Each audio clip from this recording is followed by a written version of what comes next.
On June 7th, 1991, in Mountain Grove, Missouri, Jim Shepard and his wife Ethel were looking after their 2 young grandchildren.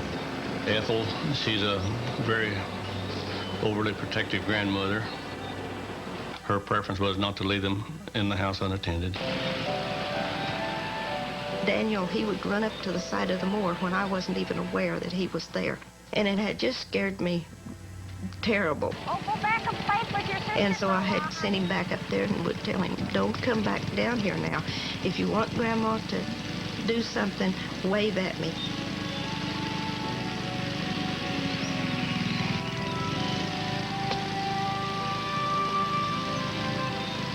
I thought, Stacy's on the other side of the swing.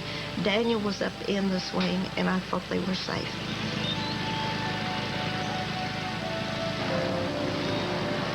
I was holding the swing back when my grandma was coming.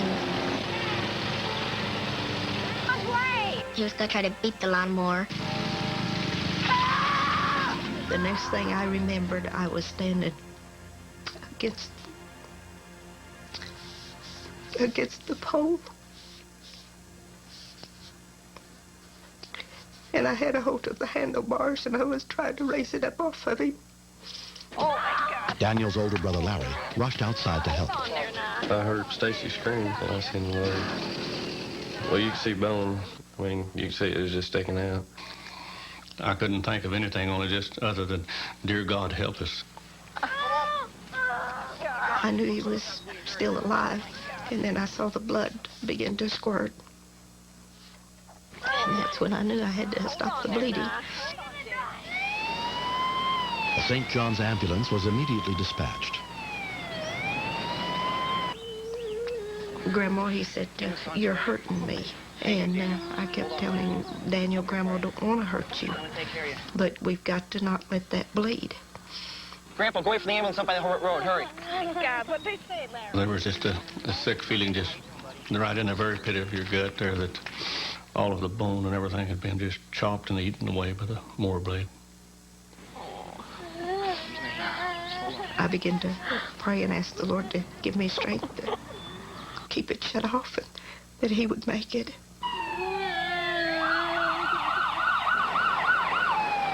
As I pulled into the driveway, I could see the grandmother holding the child. And as I approached, it was obvious that we were dealing with something that was very life-threatening. Okay, Glenn, call the bird. Okay. While paramedic Bubba Shaw began treating the little boy, his partner, Glenn Buckner, radioed for a helicopter. 32 to base 2. Would you please put Hammond's lifeline in there? Okay. Everything looks all right. Her blouse was blood-soaked, and I knew that the child had lost a great deal of blood volume. Okay, I've got the leg. Her mind was so focused on saving that child that we literally had to pry her hands free of the child in order to take him from her. Okay, okay, Grandma, let go of him, Grandma. My fingers was just so tightly locked around his leg that I was trying desperately to turn loose of it, but it just seemed like they wouldn't function properly. You turn it out of the jump bag, Keith. We're doing everything we can. You're just going to have to bear His level with of consciousness was decreasing rapidly. And his chief complaint at the time was that he was cold. You know, by that time, he was really starting to go into shock. I looked over at the grandma and I said, do you have a dryer in your house? She said, yes. And I said, would you please get 4 or 5 towels and put it on high for about 4 minutes? We're going to warm you up real quick, hero. Let's get a blood pressure cuff and put it around that bag. It was just a sinking feeling inside. I didn't think there was a way in the world that he would live. We got all kinds of equipment on you right now, don't we? You see things that horrify you all the time. You ever been on a helicopter before? Because it's a child. It makes me want to cry. It brings out emotions that you tried not to let the public or your coworkers see. Okay, we're going to cover you up with some good hot towels. We took the sheets off, but the warm towels, and they were really, really warm. Put them on top of him, covered him up, and just like in 2 minutes, he was no longer cold. His color was improving, but we'd also infused like 400 mils of fluid into him at the same time. That's the helicopter landing right now, okay? You're going to be It's a little okay. bit noisy. It's no big deal. It's very hard to work on a child that you know may not make it.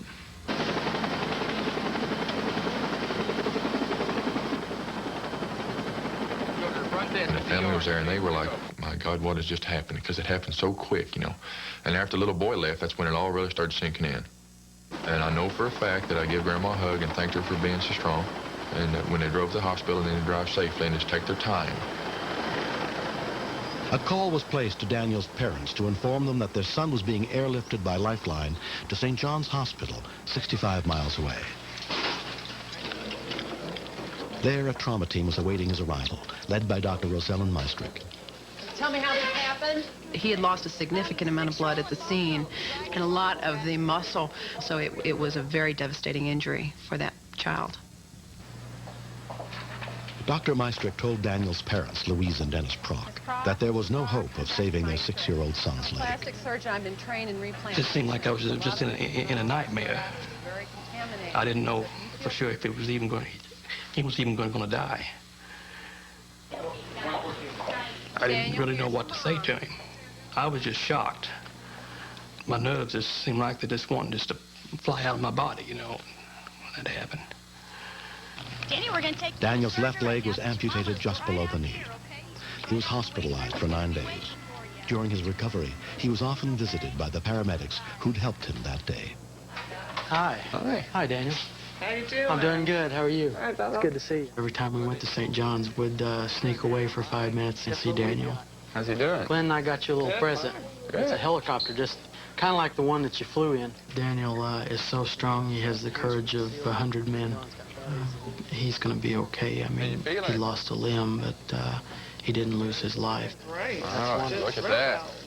If the grandmother had not controlled the bleeding, Daniel would have died before we got there. There's no question in my mind about it. Did they say when he might be able to go home?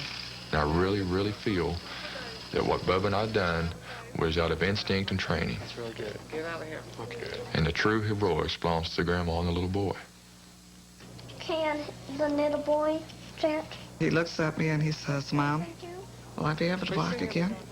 And I said, sure, you'll be able to walk again. And he said, how am I going to do that? Is God going to grow me another one? And I said, well, I certainly believe he could. We're going to get you an artificial one for right now. And he said, okay. Daniel was fitted with an artificial leg. A year has passed. This just hasn't really slowed him down any. If anything, I think it's made him more active.